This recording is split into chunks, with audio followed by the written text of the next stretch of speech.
but I think especially YouTubers. The idea is that if you're a guitar YouTuber, that you're not a real musician and you only do YouTube because you couldn't make it as like a real musician and you suck. And so you did things the easy way, by starting YouTube. You didn't really touch on that in the video unless I'm mistaken. I did briefly. So I sort of used, I used the comments as like a jumping off point. The biggest comment that I get most often is about how I should be touring or why aren't I touring? Right. And it's similar to what you were saying. Like people assume because I'm not in a professional touring band, then I don't have what it takes. I'm some sort of like, Right. I'm sort of hack like that didn't make it, and now I'm just sort of like making Well, making ends here's meet, the doing dirty like a secret clout is chaser. that most people in touring bands suck and they're also hacks. Everyone's a hack. Like who cares? Well, I mean, it's the truth. That just because someone is in a touring band doesn't mean they're a good musician. I mean, I'm friends with lots of producers that complain and talk shit all the time about how so-and-so from this, legitimate band showed up and they can't play their shit. And like the idea that, just because you're in a band that you're a better musician is like, that's just false.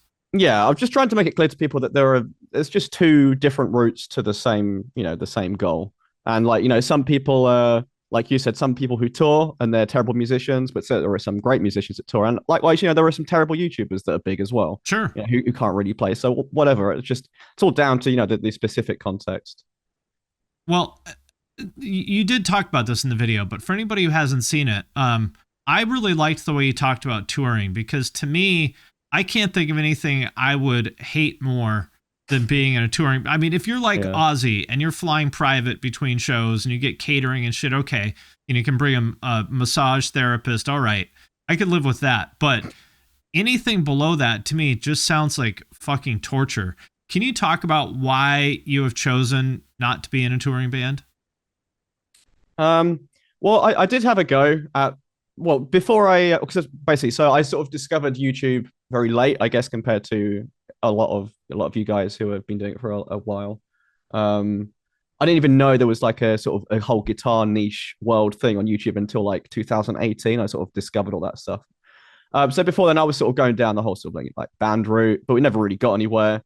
Sort of in a bit of like a limbo of what I wanted to do with music. That's why YouTube was really like a godsend to me, because it sort of gave me a creative outlet that I was always sort of looking for.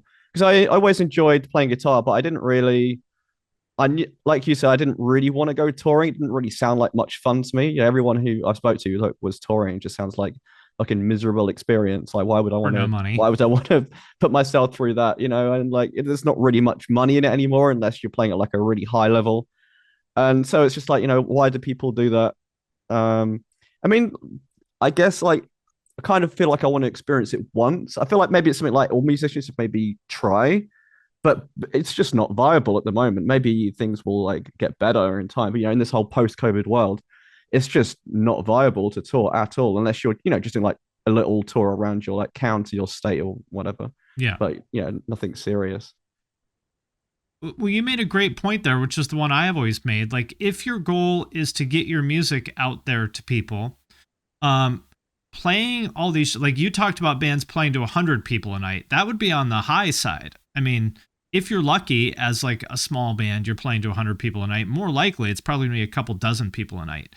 Whereas you could make a TikTok or a YouTube video or whatever that even if you absolutely suck at TikTok, like you put out anything and it's probably going to reach at least a few hundred people. And that's something that you made in, whatever, like a few minutes. Yeah.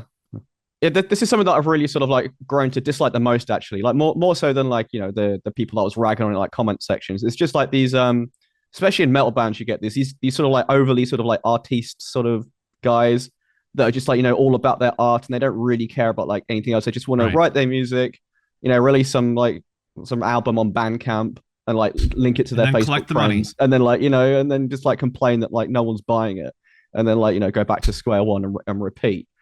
And like, if you say to them, oh, just get yourself on social media, like just do like a couple of TikToks or a couple of Instagrams, I think reels a week or whatever. And they're like, oh, well, why would I want to do that? That's not, it's all about the music. Should all be about the music, And it's just like such a, like don't know, cringe backwards way of thinking to me. I just don't like it. I mean, people say like, you know, TikTok and Instagram are cringe. Like thinking like that to me is way more